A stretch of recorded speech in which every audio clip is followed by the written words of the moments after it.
আমার কাছে যদি কোনো ইয়াতিম মিসকিন আসতো, আমি ওই ইয়াতিম মিসকিনকে আমি ফেরত দেই নাই, আমি ইয়াতিম মিসকিনদের মাথার মধ্যে হাত দিয়া দিছি। ভাইরা মাশাআল্লাহ, ইয়াতিম মিসকিন খেদমত করা এটা লোকমান হাকিমের খালি সিফত নয়, এই ইয়াতিম মিসকিনের কি খেদমত করা আমার আপনার পয়গম্বরের সিফত, আমার আপনার পয়গম্বরের সুন্নতের কালাম। আমার আল্লাহ ডাকতে বলেন, হাবিব আমার, দোস্ত আমার, আলাম ইয়াজিদিকা ইয়াতীমান ফাআওয়া, ও নবী আমার, আপনাকে কি ইয়াতিম পাইছিলাম না? আপনি নিজেই ইয়াতিম। খবরদার ইয়াতিমদেরকে ঘাত ধাক্কা ধরে আপনি বাইর করে দিবেন না।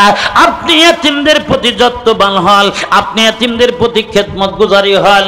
ও পরশার মুসলমান, ও বালা শহীদের আশেপাশের গ্রামের মুসলমান, এই জন্য এই মাদ্রাসার মধ্যে আপনাদের এতিম বসবাস করবে। খবরদার এতিমদের সন্তানদেরকে ঘাট ধাক্কা ধরে বের করে দিবেন না। এরা কিন্তু এতিম মালা, তারপরে হলো নবীর ওয়ারিস, এরা হলো নাইবে নবী। বন্ধুরা রে, নবী দুনিয়ায় নাই, কিন্তু নাইবে নবীরা আপনাদের গ্রামে, বালা শহীদ গ্রামের ভিতরে বসবাস করে। খবরদার এদেরকে ধিক্কার দিবেন না, এদেরকে কখনো কষ্ট দিবেন না। এরা কিন্তু আল্লাহর কালাম পড়ে, এরা নবীর হাদিসগুলা তেলাওয়াত করতে থাকে। খবরদার এরা যেন কষ্ট না পায়। লোকমান হাকিম বলেন, আমার 3 নাম্বার আমল হলো আমি এতিমদের খেদমত করেছি। লোকমান হাকিমের 4 নাম্বার আমল, লোকমান হাকিম বলেন আমি 4 নাম্বার আমল করেছি। আমি যতদিন পর্যন্ত জীবিত ছিলাম রে, জীবিত থাকার পর আমার আব্বা এবং মা যতদিন পর্যন্ত জীবিত ছিল রে, আমি এই আব্বা এবং মাকে কোনোদিন কষ্ট দেই নাই। আমি আব্বা আম্মার যত্নবান নিয়েছি, আব্বা আম্মার খেদমত করেছি। ভাইরা আমার, লোকমান হাকিম বলেন যে ব্যক্তি আব্বা আম্মার খেদমত করতে পারবে, আমি লোকমান বলে গেলাম, তাকেও এই দুনিয়াতে সম্মান তাকে আল্লাহ পাক দিয়া দিবে। একটু জোরে কন্যা সুবহানাল্লাহ। ও পুরুষার মুসলমান, আব্বা আম্মা যাদের আছে, খবরদার আব্বা আম্মাকে কষ্ট দিবেন না, আব্বা আম্মাকে ধিক্কার দিবেন না, আব্বা আম্মার উপরে ধমক দিয়ে কথা বলবেন না। আব্বা আম্মা যে কত ভালো জিনিস, আব্বা আম্মা দুনিয়ার থেকে চলে গেলে আপনার বাড়ির ভিতরে অন্ধকার হয়ে যাবে, আলোর বাতি নিভিয়ে যাবে। বন্ধুরে, আপনার ওই বটগাছ যতদিন পর্যন্ত আছে, আপনার বাড়ির ভিতরে আমার আল্লাহ নূরের বাতি জ্বালাইয়া যায়, প্রত্যেক দিন রহমত নাজিল হয়। আপনার আব্বা আম্মা দুনিয়ার থেকে চলে যাবে, আপনার রহমতের বাতিও নিভে যাবে। খবরদার আব্বারে কোনোদিন কষ্ট দিস না, মারে কষ্ট দিস না। লোকমান হাকিম বলেন 4 নাম্বার আমল, আমার আব্বা আম্মা যতদিন পর্যন্ত জীবিত ছিল রে, আমি আব্বারে কোনোদিন কষ্ট দেই নাই, মারে কোনোদিন কষ্ট দেই নাই। আমি আব্বা আম্মার খেদমত করেছি, সাধ্য মোতাবেক খেদমত করেছি। বর্ষার মুসলমান, আব্বা আম্মা যাদের আছে, খবরদার ধমক দিয়ে কথা বলবেন না। মা যাদের অসুস্থ আছে, বাবা যাদের অসুস্থ আছে, ভাইজান আপনি এক ফুটো কম খান, আপনার বাবার দিকে তাকান, আপনার মার দিকে তাকান। তার কারণ আপনার মা আপনাকে তিলে তিলে মানুষ করেছে, আপনার বাবা না খায়া থাইকা আপনাকে খিলাইছে। ওই আব্বা মা আমার আপনার জন্য কি না করেছে, কি না করেছে। বন্ধুরা, ওই আব্বা মা ঈদের দিন নতুন কাপড় চোপড় না নিয়া আমাকে আপনাকে নতুন কাপড় চোপড় পরাইছে। কেন পরাইছে জাননি? বাবারে, তুই মানুষের সামনে যাবি, আমি তো বুড়া হয়ে গেছি, আমি সারা কাপড় পরে তো মানুষের সামনে গেলে কোনো অসুবিধা নাই। বাবা আমি দেখ, তুই আমার দিকে তাকায়া দেখ, তার মুখের দিকে তাকায় একটা স্যান্ডেল পর্যন্ত আমি নেই নাই। এইবার ঈদে একটা নতুন পোশাক পর্যন্ত আমি নেই নাই। বাবা রে বল, আমাদের মনের বড় তামান্না, মনের বড় আশা, তুই যেই সময় বড় হয়ে যাবি, লেখাপড়া করে মানুষের মতো মানুষ হবে, চাকরি কি করবি, চাকরির টাকা পয়সা গুলা আমরা যেই সময় বার্ধক্য হয়ে যাব, বুড়া হয়ে যাব, ওই সময় আমাদেরকে দিবি, আমরা বাড়িতে বসে বসে খাবো আর তোর জন্য আল্লাহর কাছে দোয়া করব। আব্বা আম্মার মনের ভিতরে কত আশা, ওই আশার দিকে আমরা মা বাবার দিকে তাকাইলাম না। মা আজকে ঈদের দিনে কি খায় কি পরে ছেলে সন্তান কিন্তু তাকায়া দেখে না। বন্ধুরা আমার শোনাল, এরকম নিষ্ঠুর সন্তানের একটা কথা আমি বলে যাই ভাইরা আমার, একটা নিষ্ঠুর সন্তানের কথা আমি বলে যাই। একজন সন্তানের নাম হলো আব্দুর রহমান। আব্দুর রহমান, এই আব্দুর রহমান ছোট্ট একটা আব্বা, গরিব আব্বা, গরিব মা। ভাইরা আমার, হঠাৎ করে গরিব মা আব্বার কাছে বলতেছে, ও পানের স্বামী আমার, আমাদের একটা মাত্র সন্তান, আমাদের আব্দুর রহমান দেখতে দেখতে বড় হয়ে গেল, বিয়ে শাদী পর্যন্ত করায়া দিলাম, আমাদের আব্দুর রহমান তো বেকার অবস্থায়, কোনো কাজকর্ম পারে না। পানের স্বামী আমার, এখন কি করবেন আপনি একটু বলেন। ও পানের স্বামী আমার, আপনার সাথে 27 বছর হলো বিয়ে হয়ে গেল, একটা টাকা পয়সা পর্যন্ত চাই নাই, এক বোতল তোল পর্যন্ত চাই নাই, আপনার কাছে একটা স্যান্ডেল পর্যন্ত চাই নাই। পানের স্বামী আমার, এই 27 বছর পর আমার আপনার কাছে একটা জিনিস চাই, একটা জিনিস চাই, আপনার দিতেই হবে। বিবিরে বল, এই 27 বছর পর কি চাস তুই আমার কাছে বল। 27 বছরের ভেতরে তুই আমার কাছে কিছুই চাস নাই, আমি তোকে কিছুই দিতে পারি নাই, আমি তোর ঠিক মতো ভরণ পোষণ করতে পারি নাই, খরপোশ আদায় করতে পারি নাই। বিবিরে বল তুই কি চাস আমার কাছে। ও পানের স্বামী আমার, সেই রকম কিছু চাই না। এই পোরশা, এই বালা শহীদ গ্রামের ভিতরে বহু বহু ছেলে পেলে বিদেশের বাড়ি থাকে রে, সব বিদেশ থেকে টাকা পয়সা আসে, সব বাড়ির মানুষের মুখের মধ্যে হাসির ফোয়ারা দেখা যায়, তাদের মুখের মধ্যে কত হাসির ফোয়ারা দেখতে পাই। পানের স্বামী আমার, আমাদের একটা মাত্র সন্তান, আমাদের এই ফরিদকে একটু বিদেশের বাড়ি পাঠায়া দিতে হবে। বিদেশের বাড়ি থেকে আমার সন্তান কামাই করে দিবে, আমরা হাসি মুখে থাকতে পারবো, আমরা কামাই করে আল্লাহর ইবাদত বন্দেগীতে মশগুল হতে পারবো। বিবি এমন জিনিস চাইলে রে, বর্তমান সময়ে আমাদের আব্দুর রহমানকে বিদেশের বাড়ি পাঠাইতে গেলে কমসে কম 5 লক্ষ টাকা দরকার। বিবিরে বল, এই সময় আমি 5 লক্ষ টাকা পাবো কোত্থেকে তুই একটু বল। ডাকটা বলতেছে, পানের স্বামী আমার, তা জানি না, আমার চাহাত আমার পূরণ করতে হবে, 27 বছর পর চাইছি। বিবিরে বল, একটা বিকল্প বুদ্ধি দেখি, আমি এখন কি করব তুই বল। ও পানের স্বামী আমার, এক বোতল তলপুন কোনোদিন চাই নাই, আমার সন্তানের জন্য একটু জিনিস চাইছি, বিদেশের বাড়ি পাঠান লাগবে। বিবিরে বল, আমি রিক্সা চালা খাই, রিক্সা চালা প্রত্যেক দিন 300 থেকে 400 টাকা কামাই হয়, আমার নুন আনতে তো পান্তা ফুরাইয়া যায়, 5 লক্ষ টাকা পাবো কোথায় থেকে তুই একবার বল। জানি না কোথায় পাবেন। বিবিরে বিকল্প একটা বুদ্ধি দে। বলে বিকল্প একটা বুদ্ধি হলো, আপনি বার্ধক্য হয়ে গেছেন, 70 থেকে 80 বছর বুড়া হয়ে গেছেন, আপনি যেই রিক্সাটা চালান এই রিক্সাটা বিক্রি করে দেন, যা টাকা হয়, আর এই যে আপনার বাড়ি যে বিটা আছে, ঘর শুদ্ধ আপনার 3 শতক জমি আপনি বড় লোকের কাছে বিক্রি করে দেন। বিবিরে বল, আমার সন্তানের সুখের জন্য আমরা বাড়িঘর ছাড়তে বেচে দিব, রিক্সাটা পর্যন্ত বেচে দিব, এটা কেমন কথা? ডাক্তার বলতেছে, পানের স্বামী আমার, ছেলের সুখের জন্য আমরা উটুল্লা থাকতে রাজি, বাস লাইনে থাকতে রাজি, তেল লাইনে থাকতে রাজি, তবে আমার ছেলের মুখের ভিতরে হাসির ফোয়ারা দেখতে চাই, আমার সন্তানকে বিদেশের বাড়ি পাঠায় দিতে হবে। বিবিরে বল, এত বড় তুই রিক্স নিস না, আমার সন্তানের জন্য আমি রিক্স নিয়ে দিলাম। বল বিবি, এই বাড়িটা কে কিনে নেবে এখন বল। বলে চলেন যাই পাশের বাড়ি বড় লোকের কাছে যায়। বড় লোক ভাই আমার 5 লক্ষ টাকা লাগবে, 5 লক্ষ টাকা দেন, বিনিময়ে ঘর শুদ্ধ 3 শতক জমি আপনার নামে লিখে দেওয়া হবে। রেজিস্ট্রির সময় এখন পর্যন্ত নাই, 5 লক্ষ টাকা নিয়ে যান। বড় লোক বলতেছে নিয়ে যা, 5 লক্ষ টাকা নিয়ে যা, আমি উপকার করব না, তে কেউ উপকার করবে। ভাইরা আমার 5 লক্ষ টাকা নিয়ে আইসা যেই মাত্র সন্তানকে বিদেশের বাড়ি পাঠায়া দেয়। ভাইরা আমার বিদেশের বাড়ি যাওয়ার পর পয়লা মাসের টাকা পয়সা কামাই করে দেশের বাড়িতে আব্বা আম্মার কাছে পাঠায়া দেয়।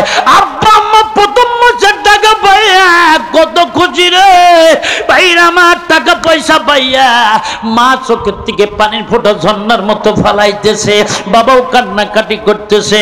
পাড়া প্রতিবেশী আইসা বলতেছে, ও রহমানের মা, ও আব্দুর রহমানের মা, আপনি কেন কাঁদতে থাকেন, কেন কি কেন কাঁদেন, কি হয়েছে আপনার?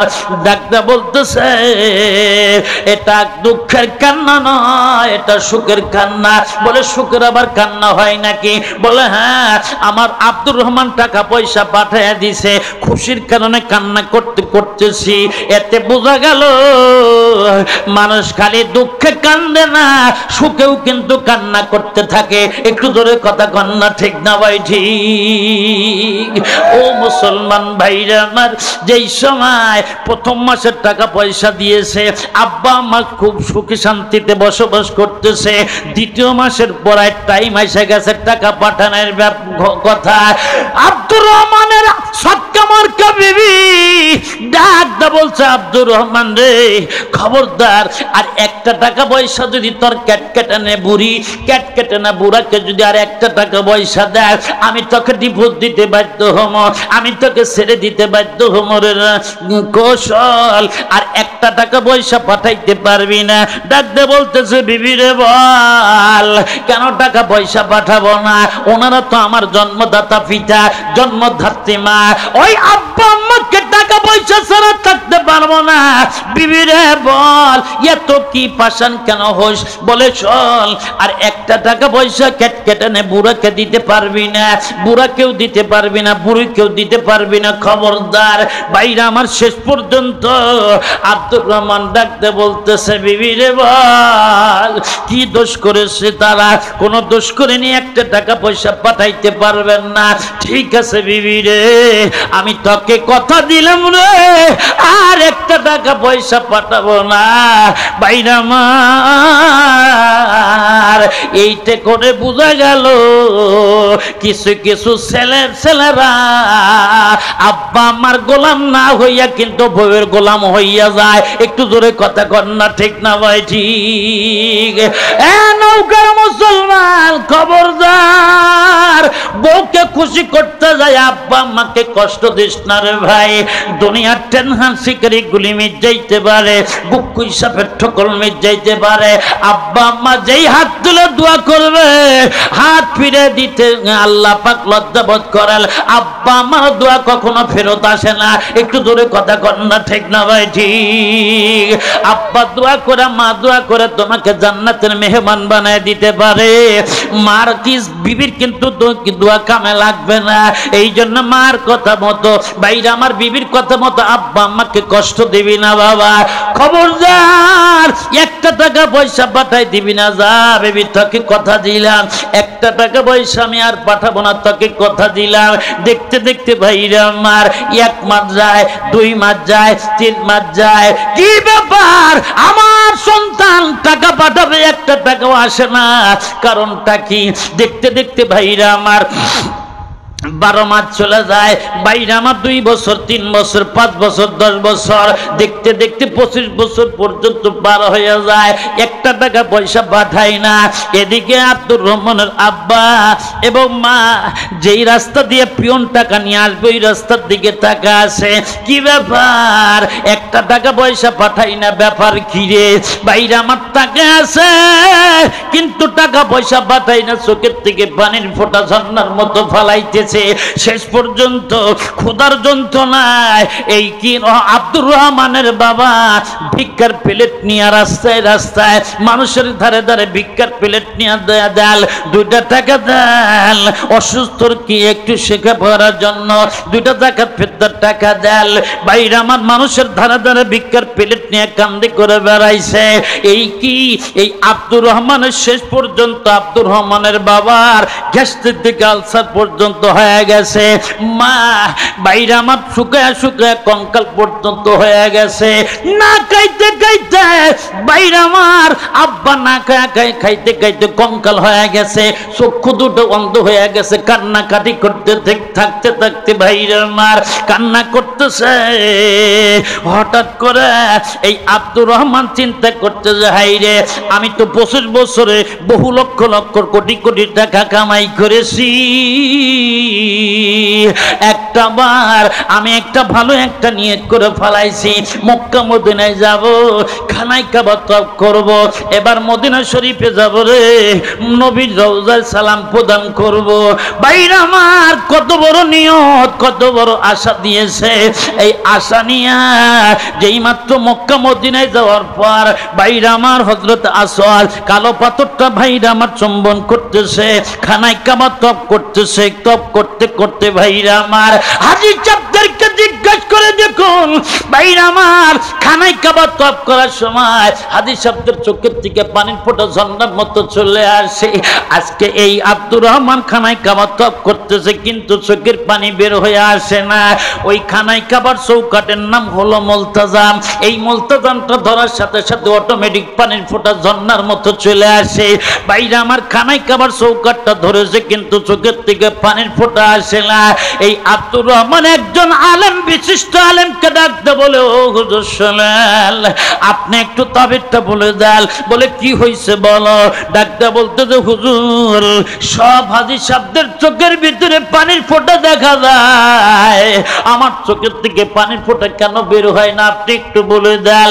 ডাক্তার বলতেছে বাবা তোমার বাড়িটা কোথায়? বলে আমার বাড়িটা হলো বাংলাদেশে। তোমার নামটা কি? বলে আমার নাম হলো আব্দুর রহমান। তোমার আব্বা আম্মা কি বেঁচে আছে? বলতেছে হুজুর আজ থেকে 25 বছর আগে বিদেশের বাড়ি আসছিলাম, বিদেশের বাড়ি 25 বছর খাইটা মক্কা মদিনায় আসছি রে, খানায় কাবা তওয়াফ করার জন্য, নবীর কবরের পাশে সালাম প্রদান করার জন্য আসছিলাম। আজকে একটা টেলিফোনের মাধ্যমে আব্বা আমার খোঁজ লইতে পারি নাই, আব্বা আম্মা বেঁচে আছে কি মারা গেছে জানি না। ডাকতে বলে আব্দুর রহমান রে, যা তোর হজ করার সঙ্গে হজ করা লাগবে না, বাড়ি চলে যা। বাড়িতে যাইয়া আব্বা আম্মা যদি বেঁচে থাকে রে, আব্বা আম্মা যদি জীবিত থাকে তাদের পা ধরে মাফ চা। আব্বা আম্মা যদি মাফ করে যায় তোর হজের সওয়াব আমার আল্লাহ বাড়িতে বসে থেকেই দিয়ে দেবে। যা, হজ করার দরকার নাই, চলে যা। বাইরে আমার চোখ ভরা পানি নিয়ে, বুক ভরা আশা নিয়ে বাংলাদেশে যেই মাত্র আসতো মেটুবতিয়া গ্রামের ভিতরে আসতেছে। ভাইরা আমার গ্রামের কোন জায়গায় বাড়ি? ভাইরা আমার নিজের বাড়ি ভিটা পর্যন্ত বড় লোক দখল করে নিছে 5 লক্ষ টাকার বিনিময়। আজকে মায়ের বাড়ি কোন জায়গায়, বাবার বাড়ি কোন জায়গায় কিছুই টের পাই না। গ্রামের ভিতরে যাইয়া আব্দুর রহমান আব্বার বাড়ি তালাশ করতেছে। হঠাৎ করে গ্রামের একটা মুদিখানা দোকানদারকে ডাকতে বলতেছে, ও দোকানদার ভাই, অমক মারুব্বির বাড়ি কি এইটা? বলে হ্যাঁ, অমক মারুব্বির বাড়ি এইটা। তুমি কি আব্দুর রহমান না? বলে হ্যাঁ আমি আব্দুর রহমান। আব্দুর রহমান রে বল, কেন এত কষ্ট দিলি? বল এতদিন কোথায় ছিলি? বিদেশের বাড়ি লক্ষ লক্ষ কোটি কোটি টাকা কামাই করেছ, এই টাকাগুলো তুই কাকে দিয়ে খিলাইছিস বাবা? বল টাকাগুলো কাকে খাইছে? তার বলতেছে বল রহমান, আমার আব্বা আম্মা কি বেঁচে আছে?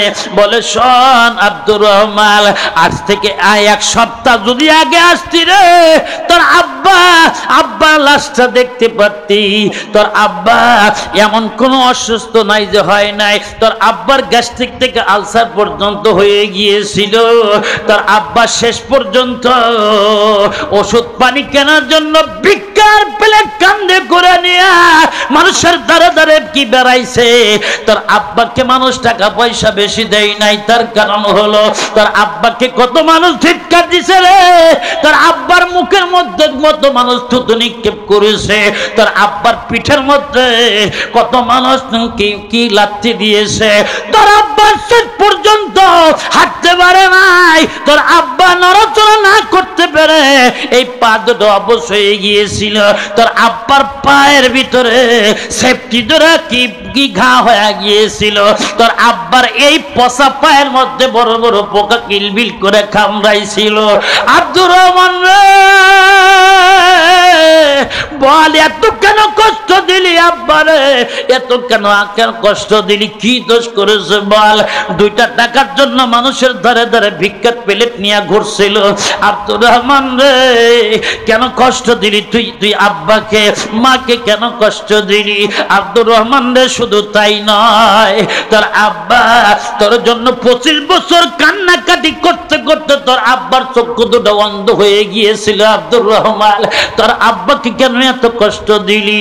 যা, আব্বা তো মারা গেছে, মা কি বেঁচে আছে?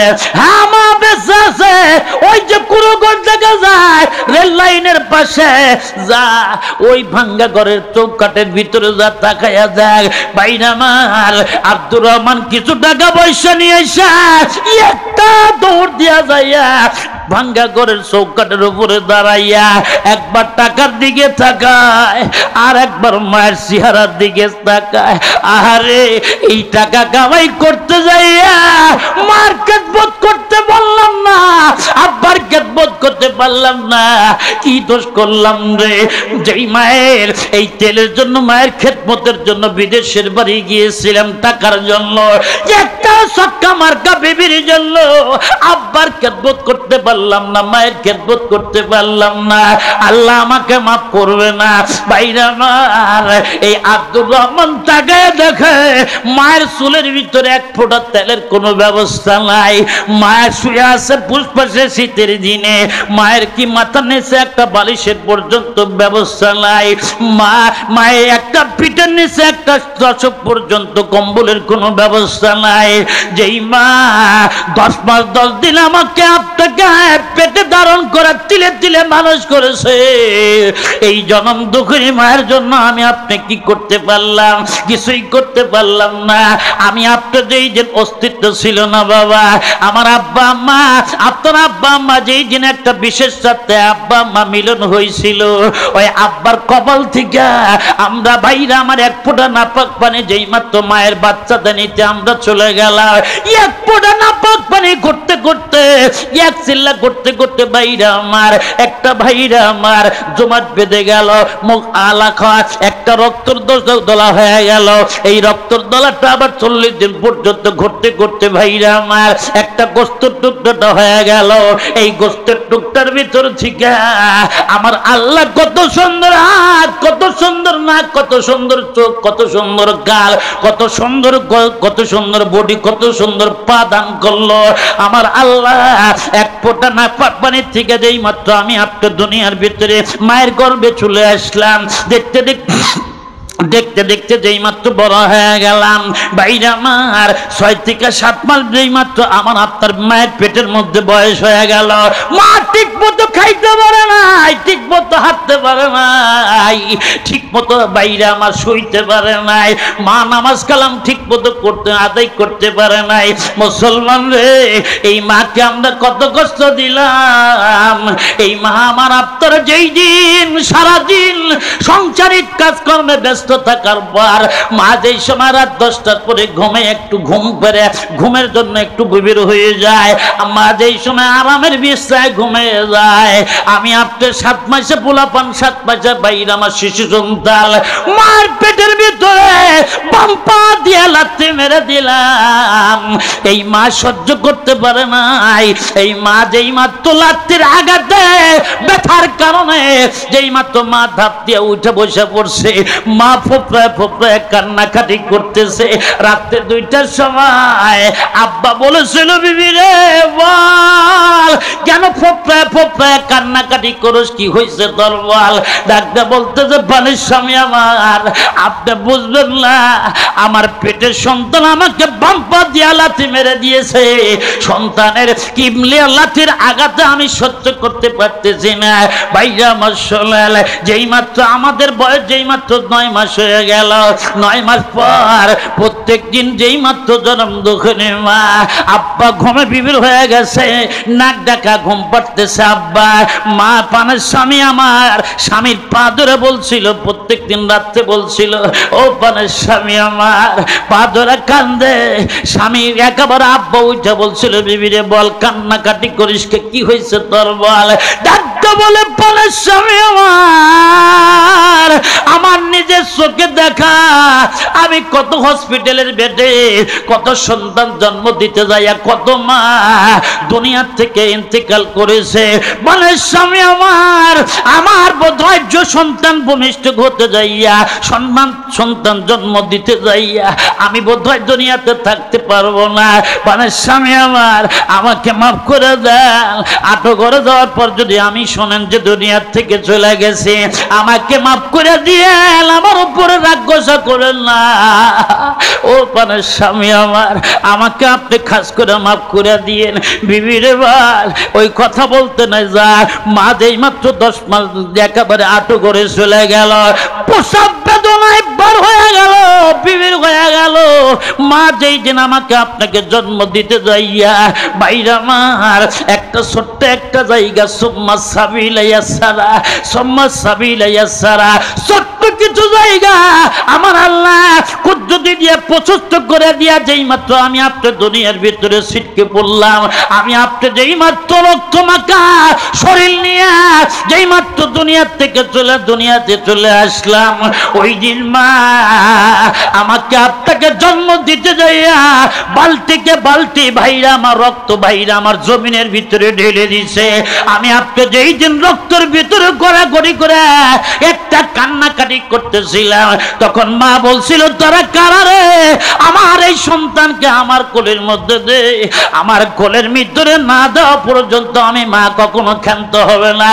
যেই মাত্র দাসীরা আমাকে আপনাকে মায়ের কোলের মধ্যে দিয়েছিল, সেই দিন বলছিল, এই বেটাকে কোলে নিয়ে আমি আমার 10 দিন আমি ব্যথার কথা আমি মা ভুলিয়া গেলাম। ও মুসলমান ভাইরা, এই জন্য যা আব্বা মা এখনো বেঁচে আছে, বিশেষ করে মা বেঁচে আছে, খবরদার তাদেরকে কখনো কষ্ট দিবেন না। এই ফরিদ একবার ভাইরা আমার, এই আব্দুর রহমান যেই মাত্র একবার টাকার দিকে তাকায়, আর একবার মায়ের চেহারা দিকে তাকায়, আইরে আমার মার জনম দুঃখী মার সারা কাপড়ের ভিতর দিয়ে আমার মায়ের স্তন দেখা যাইতেছে। আজকে কোটি কোটি টাকা কামাই করলাম কার জন্য? ভাইরা আমার, এই আব্দুর রহমান যেই মায়ের স্তন থেকে 2.5 বছরে সিবরা ভাইরা আমার 40 মণ দুধ পান করেছে। যেই ঠোঁট দিয়া পান করেছে, এই ঠোঁট দিয়া যেই মা ওঠার মতো কোনো শক্তি ছিল না, এই জনম দুঃখিনী মাকে চৌকাটের উপরে দাঁড়ায় একবার মা বলে ডাক দেওয়ার সাথে সাথে কোনো দেরি হয় নাই। জনম দুঃখিনী মা একটা ধাপ দিয়া ওইটা 2টা হাত প্রসারিত করে দিয়া বলে, বাজান রে আয়, আমি ভুল করি নাই, আমি চিনতে ভুল করি নাই রে বাবা, আমার বুকের মধ্যে আয়। বাবা বল কি অন্যায় করেছিলাম, কি দোষ করেছিলাম, এত কেন কষ্ট দিলি বল। 25 বছর থেকে কোটি কোটি টাকা কামাই করছস, কাকে দিছস বল। বাবা রে বল, আমাদেরকে টাকা তুই নাই দিলি, কিন্তু খোঁজ খবর পর্যন্ত রাখিস নাই। আব্বা মারা গেছে কেমনে বলো? ডাক্তার বলতেছে বেটা শোন, তোর আব্বার গ্যাস্ট্রিক থেকে আলসার পর্যন্ত এমন কোন অসুস্থ নাই যে হয় নাই। তোর আব্বা শেষ পর্যন্ত মানুষের ধারে ধারে ভিক্ষা পেলে কান্দি নিয়ে বেড়াইছে। 2-4টা মানুষের ডাকাত ফেরত টাকা দিত, ওই টাকা দিয়ে তোর আব্বা ওষুধ পানি কিনে কোনো মতো বাইসা ছিল। বাবা রে, তোর আব্বা মৃত্যুর আগে তোর আব্বার পায়ের মধ্যে পোকা পর্যন্ত ধরেছিল, তুই কত কষ্ট দিলি। দেখ বাবা, আমার দিকে তাকায়া দেখ, 25 বছর কান্নাকাটি করতে করতে আমারও চক্ষু দুটো বন্ধ হয়ে গিয়েছে। বাবা মা টেনশন করেন না, আই দেখেন ওই যে কতগুলো টাকা নিয়ে আসছি, এই টাকা দিয়ে তোমার শরীরের চিকিৎসা হবে, চোখের চিকিৎসা হবে। ডাক্তার বলতে যে না বাবা, আমি এখন আল্লাহর কাছে চলে যাব, আমার চিকিৎসা করার দরকার নাই, আমি এখন এই মুহূর্তে আল্লাহর কাছে চলে যাব। এই টাকাগুলো কোনো ইয়াতিমখানায়, কোনো আল্লাহর ঘর, কোনো নবীর ঘরের জন্য বরাদ্দ দিয়া দিয়ে, কোনো ইয়াতিমখানায় দেওয়া কি দিয়া দিয়ে, কোনো মাদ্রাসায় ঘরের মধ্যে দিয়া দিবি, ওই ছেলেপেলের লেখাপড়া করবে, আর ওখান থেকে সওয়াবগুলা আমার আল্লাহর ফেরেশতারা আমাদের কবরের মধ্যে পৌঁছায়া দিবে। বাবা যা, আমি এই মুহূর্তে তোর টাকা পয়সা নিতে পারলাম না, ইতিমখানায় দান করে দে, নবীর ঘরে দান করে দে, আল্লাহর ঘরের জন্য দান করে দে। যা, টাকাগুলো আমার দরকার নাই। যেই মাত্র এই জনম দুঃখিনী মা ডাকতে বলতেছে বাবা আমি এই মুহূর্তে থাকবো না। যেই মাত্র এই আব্দুর রহমান আইসন মায়ের যেই মাত্র বুকটা চাপায়া ধরছে, মাথাটা চাপায়া ধরছে, মা আমি তোমাকে যাইতে দিব না, তোমাকে যাইতে দিব না, তোমার চিকিৎসা করব আমি। যেই মাত্র মাথাটা বুকের মধ্যে চাপায়া ধরছে, জনম দুঃখিনী মা এক থেকে নিয়ে কালমা পড়তে পড়তে দুনিয়ার থেকে যেই মাত্র চলে গেল। এবার আব্দুর রহমান বলতেছে মা কথা ক, মা কথা ক, মা কথা ক। মা কোনো জবাব দেয় না ভাইরা আমার। মা আসমানের মালিকের কাছে চলে গেল। মা কথা ক, মা কথা ক, মার কোনো কথা কয় না। এই আব্দুর রহমান হাউমা করে কান্নাকাটি করতেছে। এখন কেন কান্দো? দাঁত থাকলে দাঁতের মর্যাদা দাও নাই বাবা।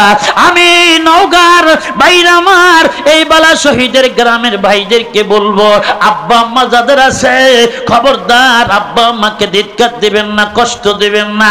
আব্বা আম্মা যদি চলে যায় কোনোদিন আব্বা আম্মাকে পাবেন না। বউ মারা গেলে কিন্তু বিবি পাওয়া যাবে, আব্বা আম্মা মারা গেলে আব্বা আম্মা পাবেন না। এই জন্য সাধ্য মোতাবেক আব্বা আম্মার জন্য খেদমত করবেন। লা তাকুল্লাহুমা উফ, লা তাকুল্লাহুমা উফ। খবরদার আব্বা আম্মাকে ধমক দিবেন না। ধমক দেওয়া তো দূরের কথা, আব্বার সাথে উহ শব্দটা করবেন না, মার সাথে উহ শব্দটা করবেন না।